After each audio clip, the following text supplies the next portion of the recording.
अब एक सवाल सबसे ज्यादा मैं तमाम भर्तियों को लेकर चर्चा करूंगा, लेकिन एक चीज जो रीढ़ शिक्षक भर्ती 2020 को लेकर कमेंट आते हैं कि हमने प्रयास किया, मंत्री जी की घोषणा हुई कि फरवरी में इसकी एग्जाम होगी और कहा गया कि नवंबर में इसका विज्ञापन जारी हो जाएगा। लोगों के लगातार मैसेज आते हैं कि विज्ञापन जारी क्यों नहीं हो पा रहा, दिवाली से पहले विज्ञापन जारी होने की बात हुई थी। दोस्तों स्पष्ट है, यदि दिवाली से पहले आपका विज्ञापन जारी नहीं होता है, साफ बात है, जो शिक्षा मंत्री जी ने भी कहा था बहुत जल्द होगा, चाहे 2018 चाहे 16 की एक और सूची जारी होने का मामला हो। 18 में तो माननीय मुख्यमंत्री जी ने घोषणा की थी, 16 में एसएलपी वापस लेनी है। एसएलपी वापस लेने की प्रक्रिया में समय लग सकता है, उनकी भी हम मांग करते हैं, उनकी भी सूची निकाले, 2017 की निकाले, साइंस मैथ की निकाले, लेकिन 2018 का इंतजार नहीं करना है, उनकी तो पहले निकाल देनी चाहिए, उनकी भी आनी चाहिए, लेकिन 18 की सूची जल्द जारी हो। लेकिन 2020 वाले जो 11 लाख बेरोजगार इंतजार कर रहे हैं, उन अभ्यर्थियों को मैं कहना चाहूंगा कि यदि दिवाली से पहले आपका विज्ञापन जारी नहीं होता है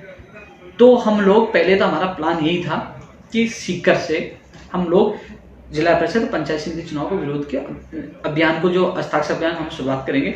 लेकिन अभी हमने प्लानिंग की है, यदि नहीं आते हैं तो हम पीसीसी चीफ और शिक्षा मंत्री के विधानसभा क्षेत्र से हम लोग इस अभियान की शुरुआत करेंगे। हो सके तो उनके घर से भी हम शुरुआत कर सकते हैं, क्योंकि अब हमारा आक्रोश बढ़ चुका है। कई लोग कहते हैं भूपेंद्र यादव जी को शिक्षा मंत्री जी का गठबंधन है। भैया मेरा गठबंधन केवल बेरोजगारों से है। शिक्षा मंत्री जी काम करेंगे तो मैं धन्यवाद दूंगा, काम नहीं करेंगे क्योंकि जब जब काम किया उन्होंने हमारी घोषणा की, कई काम की मैंने धन्यवाद दिया। लेकिन जिस प्रकार 11 लाख बेरोजगार परेशान है, जब उनके मैं स्थिति देखता हूं, उनके परिवार की स्थिति देखता हूं, वो कहते हैं कि आखिर कब विज्ञप्ति जारी होगी, कब पैटर्न जारी होगा, कब पदों का विवरण आएगा, कब एग्जाम होगी, कि एग्जाम का महीना तो जारी होगा लेकिन तिथि कब जारी होगी, संशय बनाओ कि फरवरी में होगा कि नहीं होगा। तो इन चीजों को लेकर जब मैं उनकी परेशानी देखता हूं तो निर्णय ले लिया है कि मंत्री जी अब हम लड़ाई आपके खिलाफ भी, आर पार की लड़ाई का ऐलान करें। ये आपके खिलाफ नहीं है, ये पूरी सरकार के खिलाफ है, पूरे सिस्टम के खिलाफ है। हम चाहते हैं समय पे विज्ञप्ति जारी हो, समय पे उनकी परीक्षा तिथि का पता चले कि वो उस प्रकार तैयारी कर सके, पदों का विवरण पता चले कि कौन से विषय के कितने पद है, लेवल फर्स्ट में कितने, सेकंड में कितने, और जो चीजें हैं। एक चीज विशेषकर एक विवाद था, उसमें भी चर्चा करना चाहूंगा, बीएड और बीएसटीसी के विवाद को लेकर। कई लोग कहते हैं कि आप किधर हो, क्या हो, लेकिन दोस्तों मैं कई बार सोचता हूं, क्योंकि एक मैं छोटा सा उदाहरण देना चाहूंगा। शिक्षक भर्ती 2012 में जब 2 जून को एग्जाम हुई थी 39,000 कितने पदों पर, तो पहले क्या है कि लेवल फर्स्ट में बीएड वालों को अलाउ कर लिया था, और लगभग 3-4 दिन पहले, क्योंकि कई लोगों ने जैसे फर्स्ट लेवल में बीएड वालों को अलाउ कर लिया, कई लोगों ने क्या किया कि सेकंड लेवल की तैयारी नहीं की, फर्स्ट लेवल की तैयारी की कि फर्स्ट लेवल में हम बैठेंगे, सेकंड की तैयारी नहीं की। उन लोगों को 2 या 3 दिन पहले, शायद 29 में या 28 में हाईकोर्ट का आदेश आया था 2012 में, तो उनको एग्जाम से पहले बाहर कर दिया गया। आप सोचिए, जिन्होंने लेवल 2 की तैयारी नहीं की, फर्स्ट की तैयारी करते रहे, वो बाहर हो गए। और वो शायद कई लोग आज भी कहते हैं कि हम बाहर होने से आज भी हमारा नंबर नहीं आया, तो वो लोग, उनके साथ गलत हुआ। ऐसे ही मान लीजिए अब कह रहे हैं कि उनको बिठाया जाएगा। मेरी मांग ये है कि विधिक राय ली जाए, यदि कि एनसीटी के नियमों की विधिक राय ली जाए। यदि ऐसा नहीं हो, जैसे हिमाचल में अब फैसला आना बाकी है, अन्य हाईकोर्ट के फैसला, उनकी विधिक राय ली, मैं किसी का पक्ष नहीं ले रहा, विधिक राय ली जाए कि मान लीजिए कोई बीएड का अभ्यर्थी अभी तैयारी कर ले रहा है फर्स्ट लेवल की, और बाद में ऐसे बाहर कर दिया जाए, उसके साथ भविष्य के साथ क्या होगा आप सोचिए। वो उधर का भी नहीं रहेगा, लेवल 2 का भी नहीं रहेगा।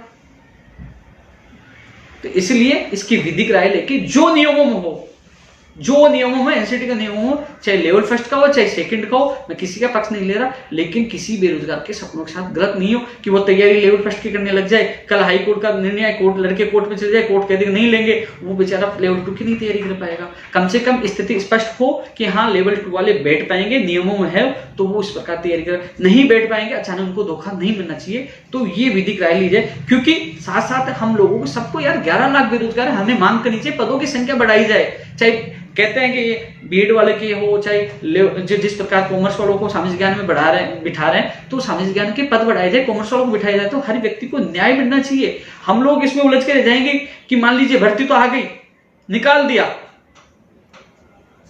बिना विधि परीक्षण लिए, मान लीजिए बीएड वालों को बिठा दिया तो एसटीसी वाले चले गए, नहीं बिठाए तो बीएड वाले चले गए, कहीं भर्ती कोर्ट में न अटक जाए और हम उस भर्ती के झुंझुनों को लेकर बैठे रहे। इसलिए मैं यही चाहता हूं, लोग कहते हैं भूपेंद्र यादव क्या बयान, मैं चाहता हूं स्पष्ट पहले विधि परीक्षण करवाया जाए, नियमों में क्या है, अन्य राज्यों में क्या पॉलिसी है, किस आधार पर कि भर्ती नहीं अटके। अपने स्वार्थ के लिए। मुझे स्वार्थ दिखता है कि यार मेरे को तो वहां मौका मिल जाएगा, इसको वहां मौका मिल जाएगा, लेकिन कम से कम उस भर्ती का स्वार्थ देखिए। 31,000 बेरोजगारों का भविष्य का सवाल है कि अपने निजी स्वार्थ के चक्कर में भर्ती नहीं अटके। विधिक परीक्षण क्या है कि जिसके पक्ष में फैसला हो, विधि नियमों के अनुसार हो, जिससे भर्ती नहीं अटके, समय पे रोजगार मिले। लंबा मेरा टॉपिक हो चुका है, जो गलत समझे, लेकिन मैं सच कह रहा हूं, भर्ती समय पे हो और सबको न्याय मिले, ये मेरा उद्देश्य है। इसके अलावा दोस्तों, नई स्कूल व्याख्याता के लिए भी कहा था 3,000 पदों पे, जबकि पद बहुत खाली है। नई स्कूल व्याख्याता भर्ती का परिणाम जल्द से जल्द जारी किया जाए 18 वाली का, और ये भी विज्ञप्ति जल्द से जल्द निकाल जाए। 18 वाली स्कूल व्याख्याता AN जो तमाम भर्तियों को लेकर मैं 11 तारीख को RKC अध्यक्ष साहब से मिलूंगा। देखो, ग्राम सेवक भर्ती भी निकालनी चाहिए, हम लगातार मांग करें, ग्राम सेवक भर्ती निकाली जाए। RS भर्ती 2020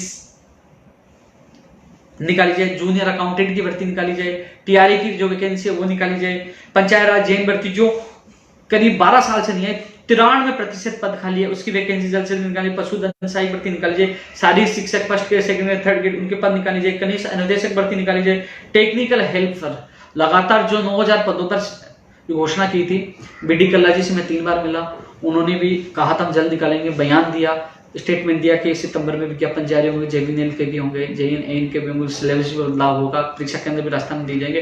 एक भी मंत्री जी आपका वादा पूरा नहीं हुआ, इसलिए आक्रोशित था बेरोजगार। इसलिए हमें सड़कों पे आना पड़ रहा है कि आखिरकार इनकी कब सुनी जाएगी, कब इन बेरोजगारों को न्याय मिलेगा, कभी टेक्निकल हेल्पर की विज्ञप्ति जारी होगी, कब JVNL में वो वैकेंसी आएगी। 2,000 पदों के लिए आपने ऊर्जा विभाग में घोषणा की थी, उनकी विज्ञप्ति कब जारी होगी। जलदायी विभाग में पद खाली है 1300 पद, उन पर भी विज्ञप्ति जारी होनी चाहिए।